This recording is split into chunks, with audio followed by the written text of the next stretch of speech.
今時今日咧 AI 越嚟越勁啦，咁但係咧相對嘅代價咧就係佢啲 RAM ROM 咧都越嚟越貴啊，咁變咗部手機咧都越出越貴。咁有冇諗過喺呢一個時代咧，咁都仲仍然可以揾到一部千零蚊嘅一個千元手機咧？咁今次要講嘅呢部咧就係一個小米推出嘅呢一個 Redmi 17啊，咁佢呢個係 5G 版嘅。咁呢一部手機咧最主打嘅賣點咧就係夠平啦，而且佢有大電。咁到底呢一部手機有啲咩賣點咧？Hello，大家好，我係阿坤，歡迎嚟到阿坤試咗先講嘅。咁我手上呢部咧就係小米推出嘅呢個 Redmi 17 5G 版。咁呢部手機最大嘅賣點咧就係夠平啦，呢個價錢咧只係千幾蚊。咁到底呢部千幾蚊嘅手機咧可以換嚟乜嘢嘅體驗咧？咁我哋呢條片咧就會同大家去講下嘅。Let's go。咁我哋可以由外觀方面講起啦。咁小米嘅呢個 Redmi 17咧，佢有一個6.9寸嘅 LCD 屏幕啊。咁解像度係1600x720，即係一個720P 嘅高清屏幕嚟嘅。左上方有5000萬像素嘅雙鏡頭，反轉背面係黑色嘅磨砂機背啊，不過底部嘅下巴就稍微延闊咗少少啊。頂部用咗穿窿芒設計，除咗閃光燈，下面仲有 RGB 嘅呼吸燈，下面仲有 Redmi 同埋會寫住 5G， 側邊會有電源鍵、音量鍵，頂部難得咁仲有保留到呢個 3.5mm 耳機窿。而底部就有喇叭啦、充電插槽同埋呢個 SIM 卡槽。一部千零蚊嘅手機其實冇辦法要求多多，咁佢只要有呢個6GB RAM 啦，同埋有一個256GB ROM 嘅。處理器方面用咗 Qualcomm Snapdragon 4 Gen 5嘅處理器啊，咁佢一個8核心嘅處理器啦，同埋最高2.4GHz 嘅。咁但係你一個千幾蚊價位咧，咁其實你都唔會要求多多。咁但係你有基本上嘅效能咧，其實已經好足夠噶啦。譬如你唔好玩咁勁嘅遊戲啦，咁你基本上可能上下網啊，或者聽下歌啊，或者播下片啊，咁呢一啲咧就絕對係冇問題嘅。甚或乎有啲簡單嘅遊戲咧，佢應該都可以應付得到。另外佢都預載咗 Android 16作業系統。呢塊6.9寸嘅高清屏幕咧，原來佢都支持呢個120Hz 嘅屏幕更新率嘅。雖然佢只係高清芒，咁但係用嚟播片咧都相當足夠嘅。咁我哋放到大聲都可以聽埋佢個音效。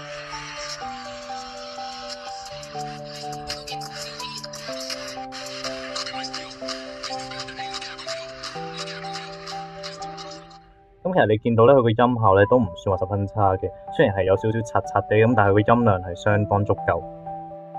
咁雖然講係咁講啦，咁但係去到2026年啦，咁仲出呢個720P咧，咁你仲接唔接受到呢樣嘢咧？咁講到呢一部咁平嘅千元手機咧，咁其實佢有啲咩嘅出色嘅賣點咧？咁其實我覺得佢最主要最大嘅賣點咧係喺個續航能力方面啊。咁佢有一個7500毫安嘅大電池，咁佢唔單止係支持你個45W嘅一個有線快充啦，咁亦都支持你個22.5W嘅反向快充啊。咁所以調翻轉頭啦，咁佢雖然佢有一個大電啦，佢唔係淨係俾自己用啊，咁佢仲可以咧去幫其他人咧去叉電嘅。咁佢擁有咁大嘅電池啦，咁基本上咧2日嘅續航咧係濕碎嘅。啱啱睇到嘅只係開咗一個均衡模式，可以用到呢個36個鐘頭。咁如果你開埋呢個散電模式咧，你可以用到44個鐘頭。而如果開埋超級散電模式咧，就可以繼續用到呢個117個鐘頭嘅一個使用時間啦。而且官方顯示啦，佢 5G 版咧仲可以最高播呢一個109個小時嘅音樂播放嘅。咁呢部 Redmi 17 5G 啦，咁佢用咗呢一個7500毫安嘅大電池啦，咁但係我哋側邊睇咧，其實佢部手機完全唔厚嘅，係相當薄嘅。咁不過佢換來嘅代價咧就係個重量啦，咁佢有232g啦，咁拎上手啦，可能有少少嘅重量，有少少嘅墜手，咁但係都合理嘅。咁因為佢入邊係裝咗7500毫安嘅大電啊嘛。咁雖然係咁啦，咁但係我平時咧用嚟去睇下新聞啊，睇下嘢啊，咁其實又唔會話真係太辛苦嘅，而且都算係比較舒服嘅。咁當然啦，咁佢個畫面個反應咧，可能就有少少慢咗啲咁多。咁但係你2000幾蚊嘅價位嚟講啦，咁其實又好似係合乎情理之內嘅。好啦，咁今時今日咧，一部6GB RAM 嘅手機咧，其實夠唔夠用咧？咁其實咧，佢6GB RAM 嚟講咧，都相當夠用噶啦。因為其實你基本上咧，你唔會攞嚟打機嘅，你可能純粹係可能開下瀏覽器啊，碌下 Facebook 啊，碌下 IG 啊，睇下 YouTube 啊。咁其實咧係完全冇任何問題嘅。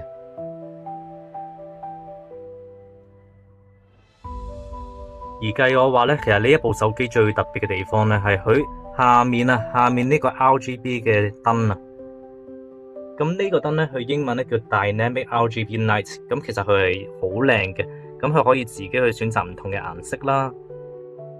咁我哋喺邊一個位置咧，去開啟呢一個 RGB Light 嘅功能啦，同埋去揀顏色嘅咧？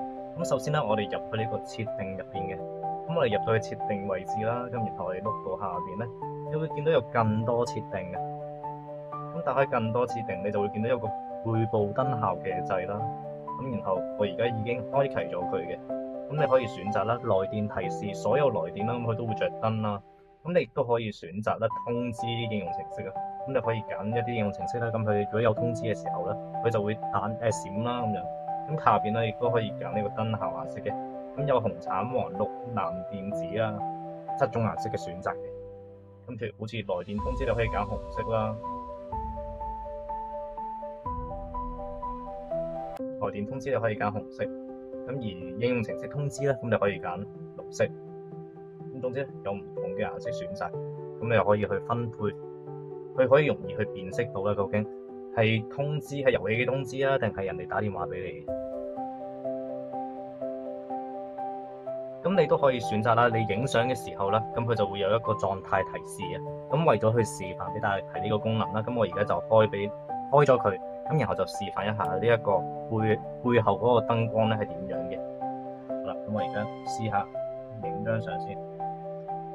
咁影相咧就似乎冇乜特別嘢嘅。咁我試下校埋個時間掣咧，譬如3秒時間掣，係啦。咁咧你就會見到佢呢個燈咧係開始斬緊啦。再嚟多次，係啦，咁就已經可以斬緊啦。另外，你都可以去揀呢個燈效嘅亮度嘅。另外呢部手機咧，佢使用咗一個 IP64嘅防塵防水嘅。咁另外佢亦都有一個濕手嘅技術啦。咁就算你隻手濕嘅時候咧，咁你都可以控制到呢一個電話嘅。另外喺耐用性方面啦，咁呢部手機個玻璃咁都係用咗呢個 Gorilla Glass 7i 咁所以咧係唔驚跌落地下啦。咁你跌落地下嘅時候都會有相應嘅保障嘅。咁當然啦，唔係100%唔會爆芒，只不過係會相對硬淨啲啫。